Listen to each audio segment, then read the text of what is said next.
श्री राम ये नहीं कहते कि केवल शब्द बोलने से जीवन बदल जाएगा। वो बार बार ये संकेत देते हैं कि भाव, विश्वास और आचरण ही साधना की आत्मा है। यही वो रहस्य है जिसे अधिकांश लोग केवल पाठ तक सीमित रखते हैं। अब यहाँ पर एक प्रश्न उठता है कि यदि भगवान श्री राम के पास कोई व्यक्ति खाली हाथ पहुंचे, न धन, न विद्या, न यज्ञ, तो क्या भगवान उसे स्वीकार करेंगे? रामायण इसका उत्तर देती है, बिल्कुल सही और बिल्कुल हाँ। शबरी इसका सबसे बड़ा उदाहरण है। उन्होंने कोई महान तपस्या नहीं दिखाई, उन्होंने कोई चमत्कार नहीं किया, उन्होंने केवल निष्कपट प्रेम अर्पित किया और भगवान स्वयं उनके द्वार पर पहुंचे। इसी घटना का संकेत यह है कि ईश्वर को बाहरी वैभव से अधिक हृदय की सच्चाई प्रिय है। इसी प्रकार श्री हनुमान जी का जीवन भी हमें यही शिक्षा देता है। उनकी शक्ति का रहस्य केवल बल नहीं था। जो लोग ये जानते हैं कि श्री हनुमान जी केवल पौरुषवान थे और केवल उन्होंने अपने बल पर ही इस संसार को विजित किया, तो यहाँ पर थोड़ी सी आपको इस शिक्षा को सुनने की आवश्यकता है। श्री हनुमान जी की सबसे बड़ी शक्ति केवल बल नहीं थी, उनकी सबसे बड़ी शक्ति थी प्रभु श्री राम में अटूट विश्वास। जब उन्होंने समुद्र लांघा तो पहले उन्होंने अपनी शक्ति का नहीं, प्रभु श्री राम जी का ही स्मरण किया। इसीलिए संतजन कहते हैं, जब तक मन स्वयं पर टिका रहता है तब तक भय बना रहता है। और महाराज जी ने इसे और भी सार्थक शब्दों में समझाया कि जब मन भगवान पर टिक जाता है तब भय अपने आप समाप्त होने लगते हैं। अब एक अत्यंत रोचक बात है कि कई लोग पूछते हैं, क्या कोई ऐसा वाक्य है जिसका नियमित स्मरण करने से मन शांत हो जाए?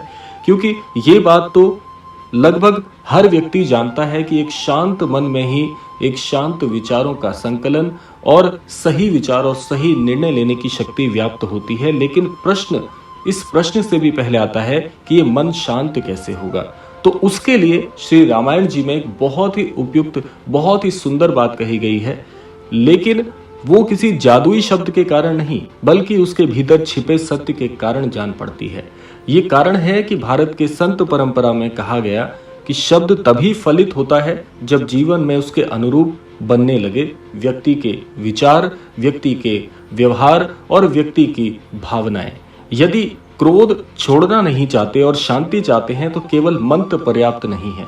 यदि छल छोड़ना नहीं चाहते और भगवान की कृपा चाहते हैं तो केवल पाठ पर्याप्त नहीं। श्री रामायण जी में हमें परिवर्तन का मार्ग दिखाई देता है और जीवन में, जैसे आज के शब्दों में शॉर्टकट कहा जाए, तो शॉर्टकट जैसी कोई चीज कभी भी व्याप्त नहीं है। ये केवल व्यक्ति का भ्रम है। और अब वो रहस्य जिसकी प्रतीक्षा आप आरंभ से कर रहे हैं। बहुत कम लोग जानते हैं कि श्री रामचरितमानस जी की एक छोटी सी चौपाई में भगवान श्री राम ने अपनी भक्ति का संपूर्ण सार कह दिया है। अगर आप श्री रामायण जी का संपूर्ण सार एक चौपाई में जानना चाहें, यानी कि श्री रामचरितमानस में कौन सी भावना, किस प्रकार का समर्पण और किस प्रकार से कर्म को करने की बात कही गई है, तो ये एक सिद्ध चौपाई आप सुन लीजिएगा। ये चौपाई किसी तांत्रिक सिद्धि का मंत्र नहीं, बल्कि भगवान तक पहुंचने का सरलतम मार्ग है। यदि कोई व्यक्ति इसे दिन में 4 बार, प्रातःकाल, दोपहर, संध्या और रात्रि श्रद्धा से मात्र पढ़ भी लेता है और साथ ही अपने व्यवहार में कपट, छल और द्वेष कम करने का प्रयास करता है, संकल्पित होता है, तो उसका मन धीरे धीरे अपने आप परिवर्तित होने लगता है और आध्यात्म की गति को प्राप्त करता है। जब मन बदलता है तो निर्णय बदलते हैं, निर्णय बदलते हैं तो जीवन की दिशा अपने आप बदलने लगती है। इतनी सार्थक ये दिव्य चौपाई है और वो दुर्लभ और अत्यंत जो गहन चौपाई हम आपको बताने वाले हैं। बड़े ध्यान से इसको आप सुनिएगा, क्योंकि संपूर्ण श्री रामायण जी का सार इस चौपाई में प्रभु श्री राम जी ने बताया है।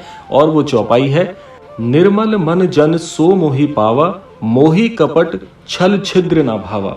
अब इसका रहस्य समझिएगा। बहुत ही सुंदर ये चौपाई है। श्री रामचरितमानस के अरण्य कांड में ये चौपाई आती है। भगवान श्री राम ये नहीं कह रहे कि मुझे कठिन तपस्या से पाया जा सकता है। वो ये भी नहीं कह रहे कि मुझे केवल बड़े बड़े यज्ञों से पाया जा सकता है। वो केवल इतना कहते हैं कि जिसका मन निर्मल है वही मुझे प्राप्त करता है। और आगे, मुझे कपट, छल और दोष ढूंढने की प्रवृत्ति प्रिय नहीं है। यही इस चौपाई का सबसे बड़ा रहस्य है। लोग सोचते हैं कि चमत्कार किसी गुप्त मंत्र में छिपा है, लेकिन श्री राम कहते हैं सबसे बड़ा मंत्र निर्मल मन है। यदि आप प्रतिदिन केवल 4 बार इस चौपाई का श्रद्धापूर्वक स्मरण करते हैं और प्रत्येक बार स्वयं से एक प्रश्न पूछते हैं, क्या आज मैंने किसी के साथ छल किया? क्या मैंने आज ईर्ष्या से हृदय भरा हुआ रखा? क्या मैंने किसी को क्षमा करने की क्षमता छोड़ दी? तो धीरे धीरे आपका मन हल्का होने लगेगा, और जब मन हल्का होता है तो भक्ति गहरी होती है, निर्णय स्पष्ट होते हैं और जीवन में सकारात्मक परिवर्तन दिखाई देने लगते हैं। तो आज का संदेश किसी चमत्कार का वादा नहीं, बल्कि भगवान श्री राम की वाणी का स्मरण है।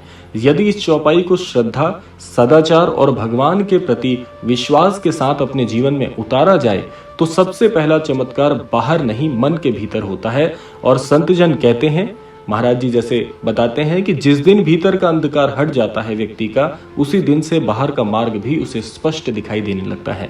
यदि आपको ये आध्यात्मिक रहस्य सार्थक लगा हो तो जय श्री राम अवश्य लिखें। चैनल पर नए हैं तो सब्सक्राइब कर लीजिएगा, बेल आइकन को प्रेस कर दीजिएगा, क्योंकि रोजाना महाराज जी और प्रभु श्री राम जी से जुड़े हुए तथ्य इस चैनल पर हम प्रसारित करते हैं, जो कि आपको जीवन में मार्गदर्शित करने के लिए पूर्णतः सक्षम है। इसी कामना के साथ समय आता है विदा लेने का।